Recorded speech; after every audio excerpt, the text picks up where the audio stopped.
The elephant reached the outskirts of our town. Students, earlier we read that Ishwaran was narrating a story to Mahendra in which he was describing a mad elephant, and now he described the same elephant कि जो mad elephant था वो हमारे town की outskirts यानी outer boundary में आ गया था, breaking the fences down like matchsticks. और उसने जो फेंसेस थी टाउन के चारों तरफ लगी हुई, जो चार दीवारी बनी हुई थी लकड़ी से, उसको ऐसे तोड़ा जैसे कि वो माचिस की तिलियां हों। ही वुड कॉन्टिन्यू, ईश्वर अपनी स्टोरी को आगे बढ़ाता। It came into the main road and smashed all the stalls selling fruits, mud pots and clothes. कि फाइनली जो मैड एलिफेंट था वो मेन रोड पर आ गया और उसने जो स्टॉल्स लगे हुए थे फ्रूट्स के, मिट्टी से बने बर्तनों के और कपड़ों के, उनको कुचलना, उनको तोड़ना शुरू कर दिया। People ran helter skelter in panic. In panic means डर के कारण, सडन अनकंट्रोलेबल फियर, कि लोग जो थे वो डर के कारण इधर उधर भागने लगे। The elephant now entered a school ground where children were playing. अब एलिफेंट एक स्कूल गार्डन के अंदर चला गया जहां बच्चे खेल रहे थे। Breaking through the brick wall, जो ईंट से बनी दीवार थी उसे तोड़ते हुए ग्राउंड के अंदर चला गया। All the boys ran into the classrooms and shut the doors tight. सभी बच्चे जो ग्राउंड में खेल रहे थे वो क्लासरूम्स की ओर भागे और उन्होंने अंदर से दरवाजे क्लासरूम के जो थे वो बहुत टाइटली क्लोज कर लिए। The beast grunted and wandered about. Beast means wild animal जो था, उसकी बात हो रही है एलिफेंट की, कि एलिफेंट जो था अब चिंघाड़ा और वेंडर्ड अबाउट, इधर उधर घूमा। Pulling out the football goal post, जो फुटबॉल का गोल पोस्ट था उसे पुल करते हुए, उसे उखाड़ते हुए। Tearing down the volleyball net, जो वॉलीबॉल नेट थी बच्चों के लिए खेलने के लिए ग्राउंड में जो लगी हुई थी, उसे भी उसने फाड़ दिया, चीर दिया। Kicking and flattening the drum kept for water. Kicking means push करना, किक किया उसने, और फ्लैट मतलब कि चपटा कर दिया। फ्लैटनिंग मीन्स फ्लैट कर दिया, चपटा कर दिया जो पानी के लिए ड्रम रखा हुआ था। एंड अपरूटिंग द श्रब्स, जो झाड़ियां थी उन्हें उखाड़ दिया। Meanwhile, all the teachers had climbed up to the terrace of the school building. और इसी दौरान जो टीचर्स थी, अध्यापक जो थे, स्कूल बिल्डिंग की छत पर चढ़ गए।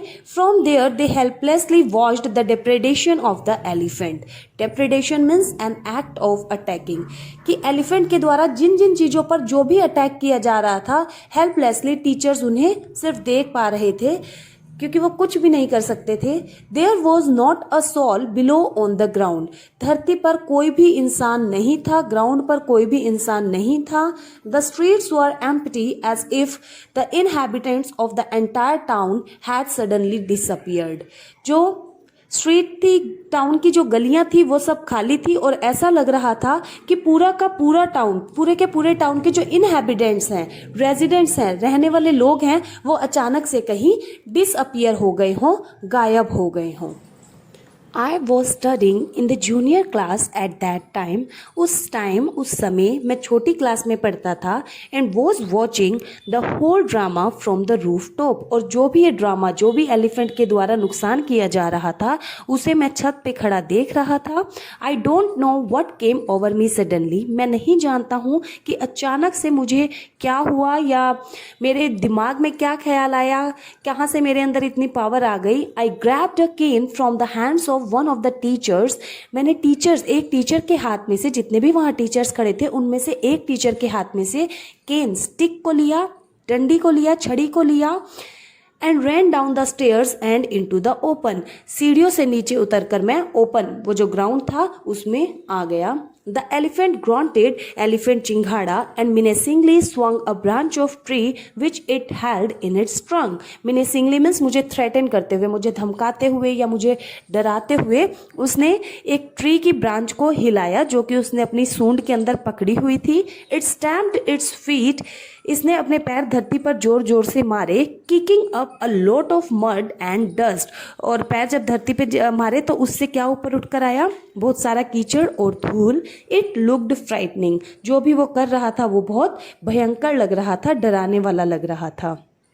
But I moved slowly towards it, लेकिन मैं धीरे धीरे एलिफेंट की तरफ आगे बढ़ा, स्टिक इन हैंड, और मेरे हाथ में स्टिक थी. People were watching the scene hypnotized from nearby house tops. लोग जो थे वो हिप्नोटाइज हो गए. हिप्नोटाइज होकर मीन्स विदाउट एनी मूवमेंट, टकटकी लगाए जो भी चल रहा था, जो भी मैं कर रहा था, उस सीन को देख रहे थे पास के घरों की छतों से. The elephant looked at me red eyed. Elephant red eyed means with anger. Elephant मेरी तरफ गुस्से से देख रहा था. Ready to rush towards me, और मेरी तरफ भागने को तैयार था. It lifted its trunk. इसने अपनी सूंड ऊपर उठाई. And trumpeted loudly. Trumpeted sound made by elephant, और बहुत जोर से चिंघाड़ा. At that moment I moved forward. उस समय I moved forward, मैं आगे बढ़ा. And mustering all my force. Mustering means putting together, collect, और mustering का एक्चुअली मतलब होता है कलेक्ट या असेंबल करना. तो यहाँ पे वो बता रहा है स्टूडेंट कि मैंने अपनी सारी ताकत लगा दी. Wagged its third toenail on the quick, कि मैंने बहुत जोर से उस एलिफेंट के तीसरे पैर का जो नाखून था वो तीसरे नाखून पर बहुत जोर से अटैक किया, मारा. The beast looked stunned for a moment. एक टाइम के लिए जो एलिफेंट था वो बिल्कुल stunned means unable to react, बिल्कुल शॉक्ड हो गया, कोई रिएक्शन नहीं दे पाया. Then it shivered from head to top. फिर उसके हेड टू टॉप मीन्स पूरे शरीर के अंदर शिवरिंग, कंपकपी हुई. एंड कोलैप्स्ड, फिर वो गिर गया. Collapsed means fail. At this point, Eswaran would leave the story unfinished and get up mumbling. इस पॉइंट पर आकर ईश्वरन अपनी कहानी को अधूरा छोड़ देता और कुछ बोलता हुआ, बुदबुदाता हुआ खड़ा होता. Mumbling means speaking in a quiet way. I'll be back after lighting the gas and warming up the dinner. कि मैं वापस आऊँगा गैस जलाने और खाना गर्म करने के बाद. Mahindra, who had been listening with rapt attention, would be left hanging. Wrapped attention means with complete involvement. Mahindra जो उसकी कहानियों को, ईश्वरन की कहानियों को पूरी इन्वॉल्वमेंट के साथ सुन रहा था, पूरे इंटरेस्ट के साथ सुन रहा था, वो बीच में ही रह गया. When he returned, Iswaran would not pick up the thread of the story right away. जब वो वापस आता तो ईश्वरन उसी सिरे से स्टोरी को शुरू ना करता. Mahendra would have to remind him that the conclusion was pending. Mahendra को उसे याद दिलाना पड़ता कि जो स्टोरी वो सुना रहा था उसका कंक्लूजन, उसका निष्कर्ष अभी बाकी है. Well, a veterinary doctor was summon to revive the animal. कि जो एनिमल गिर गया था जब मैंने उस पर अटैक किया, तो उसको क्योर करने के लिए, उसका इलाज करने के लिए वेटरनरी डॉक्टर को बुलाना पड़ा. Iswaran would shrug casually. Iswaran अपनी कहानी को आगे बढ़ाता. Shrug means to raise one shoulder, एक कंधा हल्का सा ऊपर करके कैजुअली अपनी बात को आगे बढ़ाता. 2 days later, it was led away by its mahout to the jungle. और 2 दिन के बाद जब उसको ठीक कर दिया गया, उसके 2 दिन के बाद माहौत उसे वापस जंगल में ले गया. Well, how did you manage to do it, Eswaran? How did you bring down the beast? कि तुम ये सब कैसे मैनेज करते हो ईश्वरन, और कैसे तुमने इतने बड़े जानवर को नीचे गिरा दिया? It has something to do with the Japanese art, I think sir. Iswaran कहता है कि जो मैंने किया वो सब जैपनीज़ आर्ट की वजह से पॉसिबल हुआ, या इसका सीधा संबंध जैपनीज़ आर्ट से है. कराटे और जुजुत्सु इट इज़ कॉल्ड. और ये जो जैपनीज़ आर्ट है इसे कराटे या जुजुत्सु के नाम से जाना जाता है. I had read about it somewhere. इसके बारे में मैंने कहीं पढ़ा था. It temporarily paralyses the nervous system you see. कि जो नर्वस सिस्टम होता है उसको कुछ देर के लिए पैरालाइज कर देता है कि वो काम करना बंद कर दे, कोई भी मूवमेंट फिर शरीर के अंदर नहीं होती एनिमल्स के. Not a day passed without Eswaran recounting some story packed with adventure, horror and suspense. कोई भी दिन ऐसा नहीं बीतता था जिस दिन ईश्वरन कोई कहानी ना सुनाता था, वो और जो कि भरी होती थी एडवेंचर, हॉरर और सस्पेंस से. Whether the story was credible or not, चाहे स्टोरी विश्वास करने, रिलायबल, ट्रस्टवर्दी, विश्वास करने लायक थी या नहीं, Mahindra enjoyed listening to it. Mahindra उसे सुनते हुए बहुत एंजॉय करता था, उसको वो सुनना बहुत पसंद था. Because on the inimitable way in which it was told. क्योंकि जिस ढंग से ईश्वरन सुनाता था, जिस तरीके से ईश्वरन उसकी कॉपी करता था, उसको एक्सप्लेन करके दिखाता था, नरेट करता था महेंद्रा के सामने, वो उसे बहुत अच्छा लगता था। Iswaran seemed to more than make up for the absence of a TV in Mahendra's living quarters. हमने पढ़ा था स्टार्टिंग में कि महेंद्रा की जो जॉब थी वो ट्रांसफरेबल जॉब थी, वो एक जगह नहीं रहता था, इसलिए उसके पास इतनी फैसिलिटीज़ भी नहीं होती थी। इस टाइम वो जिस क्वार्टर में रह रहा था वहाँ टीवी नहीं था, लेकिन जस्ट बिकॉज ऑफ ईश्वरन जो टीवी की कमी थी, बल्कि उससे भी कहीं ज़्यादा ईश्वरन उसके लिए अच्छा कर रहा था, स्टोरी सुना सुनाकर उसको एंजॉय करवाता था। One morning when Mahendra was having breakfast, Eswaran asked, एक सुबह जब महेंद्रा ब्रेकफास्ट कर रहा था, ईश्वरन ने उससे पूछा, can I make something special for dinner tonight sir? क्या आज डिनर में मैं कुछ स्पेशल बना सकता हूँ? After all today is an auspicious day, क्योंकि आज का दिन जो है वो बहुत ऑस्पिशियस है, शुभ है। अकॉर्डिंग टू ट्रेडिशन, परंपरा के अनुसार, we prepare various delicacies to feed the spirits of our ancestors today sir, कि आज के दिन हमारे एंसेस्टर्स जो होते हैं उनकी आत्मा को शांत करने के लिए या उन्हें फीड करने के लिए, उन्हें खिलाने के लिए, तृप्त करने के लिए हम अलग अलग डेलिकेसीज, पकवान बनाते हैं। That night, Mahindra enjoyed the most delicious dinner and complimented Ishwaran on his culinary skills. Culinary means cooking skills, जो उसके खाने बनाने की कला थी।